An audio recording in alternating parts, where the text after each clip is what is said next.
100 முடிக்கு மேலே கொட்டிகிட்டு இருந்தேன். எனக்கு இப்போ இவ்வளோ தான் ஹேர் லாஸ் ஆகுது. என்னோடய ஹேர் ஃபாலை கண்ட்ரோல் பண்ணுறதுக்கு நான் ஃபாலோ பண்ண சூப்பரான சில விஷயங்களை உங்ககிட்ட சொல்ல போகிறேன். இதை கண்டினியூஸாக பண்ணாதாங்க ரிசல்ட் கொடுக்கும். 1 வீக்லலாம் உங்களுக்கு பெரிய சேஞ்சஸ் தெரியாது. ஃபஸ்ட்டு சாதம் வடித்த கஞ்சி. நம்ம எப்போல்லாம் ஹேர் வாஷ் பண்ணுறோமோ, ஷாம்பு போட்டு ஹேர் வாஷ் பண்ணதுக்கப்புறம் இந்த சாதம் வடித்த கஞ்சியை தலையில் அப்படியே ஊற்றிட்டு நீங்கள் ஒரு 10 to 15 மினிட்ஸ் அப்படியே விட்டுட்டு நல்லா ஹேர் வாஷ் பண்ணிடணும். இது சூப்பரான ஒரு சேஞ்சஸை நமக்கு கொடுக்கும். ரெண்டாவதாக இந்த ரோஸ்மெரியை தண்ணியில் கொதிக்க விட்டு நீங்கள் சீரம் மாதிரி ஆஃப்டர் ஹேர் வாஷும் யூஸ் பண்ணலாம்.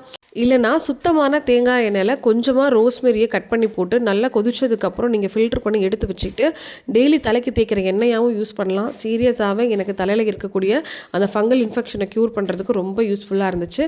டெய்லி மறக்காமல் 2 அவிச்ச முட்டை அதே மாதிரி முளைக்கட்டின பயிறு கண்டிப்பாக நம்ம சாப்பிட்ணும். இது நட்ஸு தான் காலையில் நான் எடுத்துக்கிட்டது. ஓவர் நைட் சோக் பண்ணி காலைல சாப்பிட்றதுக்கு. முக்கியமாக வெந்தய தண்ணி 1 ஸ்பூனும், சியா சீட்ஸுங்கிறது அடிஷ்னலாக எடுத்துக்கலாம், இல்லைன்னா நீங்கள் அவாய்ட் பண்ணிக்கலாம். அதே மாதிரி 5 டைப்ஸ் ஆஃப் சீட்ஸ் ஏற்கனவே நம்ம சேனலில் போட்டிருக்கேன், செக் பண்ணி பாருங்கள். முக்கியமாக டெய்லி பார்த்திங்கன்னா ஒரு கேரட் எடுத்துக்கிறேங்க. இது கண்டிப்பாக மஸ்ட்டாக நம்ம ஃபாலோ பண்ணாலே ரெகுலராக நமக்கு நல்ல ரிசல்ட்ஸ் கொடுக்கும்.